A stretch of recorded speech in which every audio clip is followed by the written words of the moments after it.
আমি ভাবি যদি আবার ছুতে পারতাম তোমাকে, সত্যি বা স্বপ্নই হোক এ দূরত্ব শেষ হয়ে যেত যে।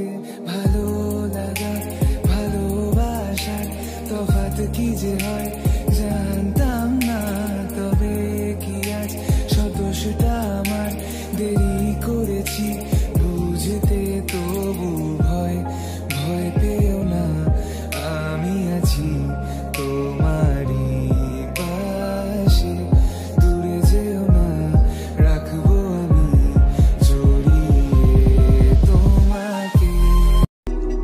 सर्दी की रातों में हम सोए रहे एक चादर में, हम दोनों तन्हा हो ना कोई भी रहे इस घर में। जरा जरा बहकता है महकता है आज तो मेरा तन बदन, मैं प्यासा हूँ मुझे भर ले।